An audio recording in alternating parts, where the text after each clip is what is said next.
don't know about you, but sometimes I just get on a roll and I just keep making things. So my kitchen's a disaster.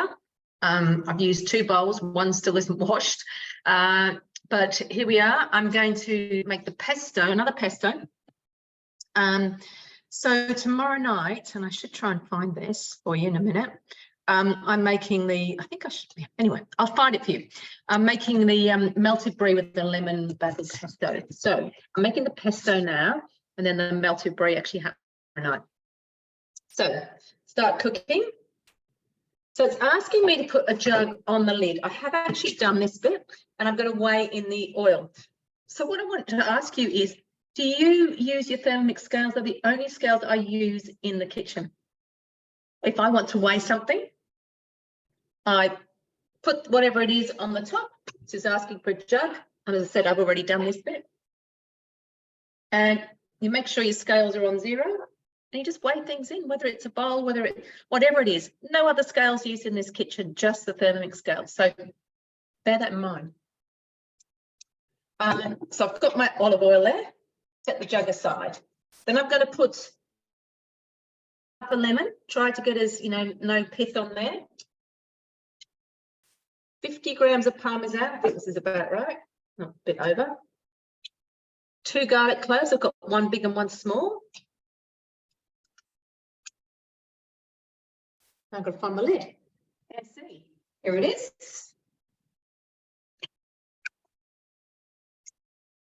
Ten seconds speed 9. Oops.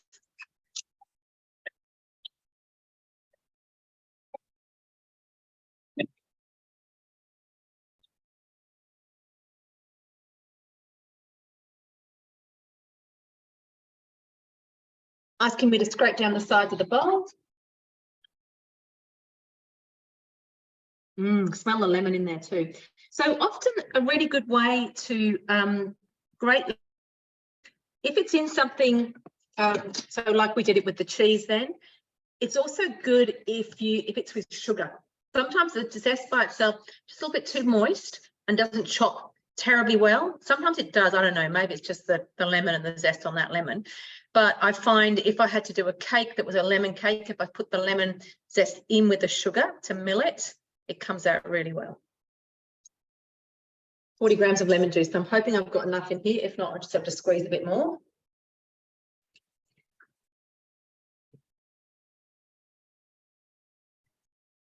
Perfect. Roasted pine nuts. I'm using cashews again. Pine nuts are really quite expensive, and 1 bag of cashews going a long way. 20 grams of fresh basil, leaves only. So I have basil in the garden and I have collected that, but I was a little bit short, so I've just added some spinach.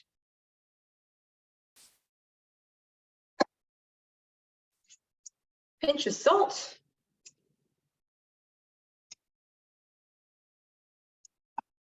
Lid going on. 4 seconds speed 5.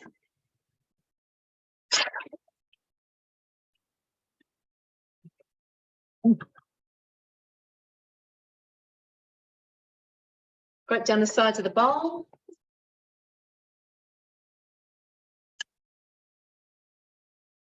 Smells so good. This lemon is just an amazing flavour. So that's like that. Without measuring cup. Ah, that's right. So we've got that olive oil that we measured at the beginning. Turn the speed selector to speed 3 and follow the next step. So I'm going to add the olive oil through the hole here.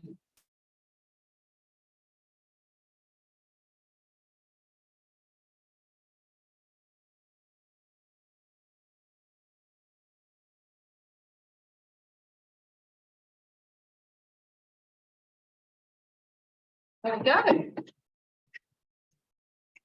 Oops.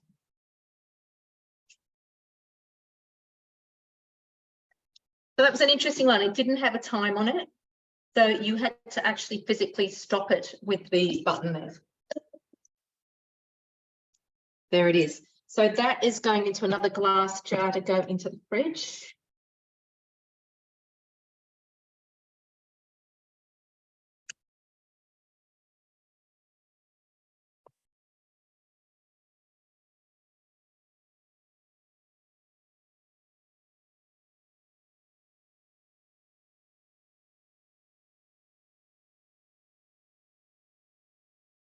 Okay, now just have a look at that. I'm going to use the turbo trick. With the MC on, save my recipe, turbo. Remembering with turbo, you have to get out of turbo for the lid to release. So just hit the home button again, or that was going back into the recipe. Okay. Super clean blades. So I'll just get a little bit more out of this, and then I will show you what happens with the rest of the recipe, which won't be happening till tomorrow night. There we are, quite a bit more. Just a little bit right around the inside next to the base of the blade. Okay, have to try a little bit. It's so good. So good. Now, let me just check we've got behind.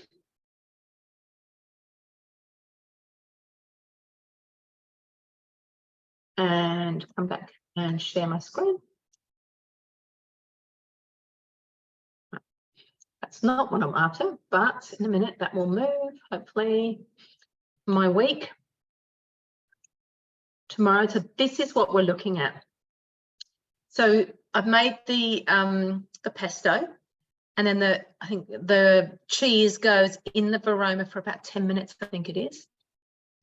14 to 16 minutes in the varoma speed 1 until the cheese is soft and melted. So you leave it in its wrapper and then just steam it in there.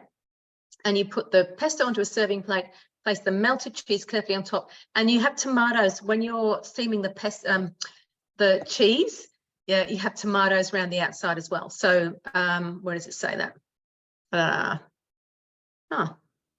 Where does it say that? Oh, insert the varoma tray and put the tomatoes in the top. So you've got your Brie or camembert in the varoma dish, and then in the next level, you've got your tomatoes on top. And that's what it's going to look like. So that is super delicious, and it disappears really quickly. So just with some crackers, probably crackers is better for this one because of the cheese, but a super, super delicious and actually very easy, impressive nibbles for a dinner party.